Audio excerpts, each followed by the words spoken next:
Assalamualaikum warahmatullahi wabarakatuh.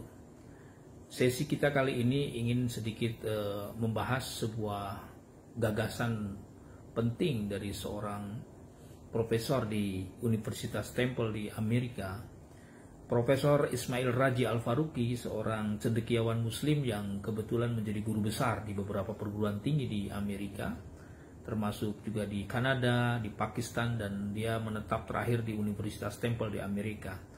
Gagasan paling spektakuler yang disampaikan oleh beliau adalah tentang Islamisasi sains. Ya. Maknanya bahwa bagi dia sains itu tidak bebas nilai. Ya. Sains dan ilmu pengetahuan yang bebas nilai akan berdampak pada kerusakan. Ya. Jadi kerusakan dunia, kerusakan peradaban itu salah satu faktornya karena ilmu pengetahuan tidak lagi terikat oleh nilai. Ya. Dan ini bermula ketika abad-abad ke-15, ya, ketika terjadi Renaissance di Eropa, Aufklärung di Prancis, dan revolusi industri di Inggris, ya, sampai menjelang abad ke-20, di mana ilmu pengetahuan menjadi Tuhan, ya. Kecenderungan aliran modernisme ini atau gelombang modernisme itu menuhankan ilmu pengetahuan dan kemudian melupakan aspek-aspek nilai. Alih-alih ilmu pengetahuan tidak hanya memberikan manfaat bagi peradaban manusia, tapi juga ternyata berdampak sangat bahaya, terutama hilangnya atau terjadinya krisis-krisis spiritualitas di masyarakat modern. Nah, fenomena ini ditangkap oleh Ismail Raji Al-Faruqi sebagai seorang ilmuwan terkemuka di dunia.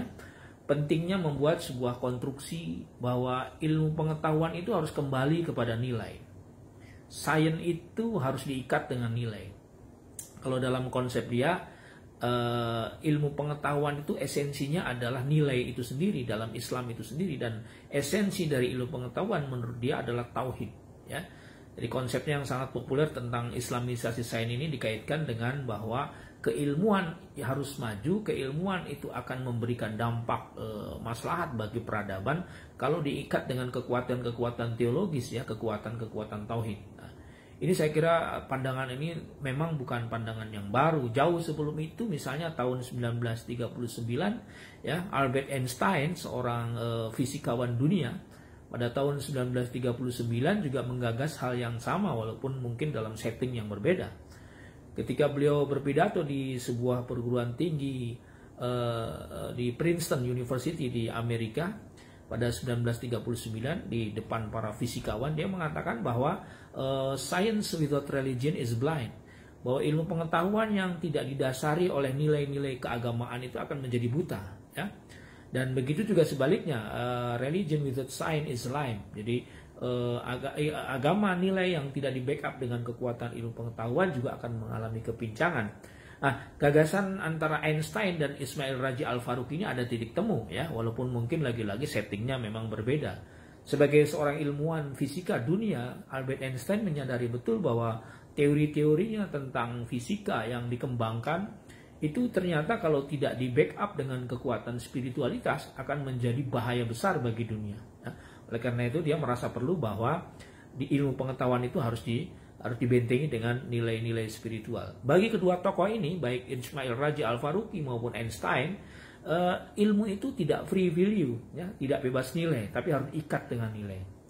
Itu teori dua tokoh besar dunia, dan apa relevansinya dengan konteks kita sekarang? Ya. Artinya bahwa orang-orang yang hebat, ya, tokoh-tokoh besar dunia merasa penting bahwa peradaban maju itu harus kembali kepada nilai, ya. Nilai-nilai spiritualitas itulah yang akan mengawal peradaban dunia menjadi tidak liar, ya.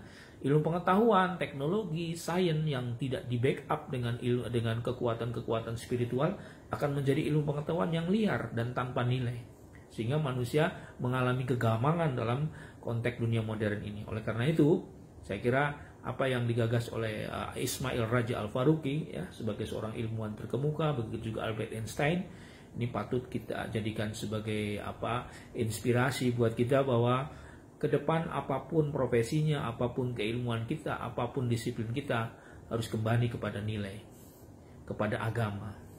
Mudah-mudahan bermanfaat. Assalamualaikum warahmatullahi wabarakatuh.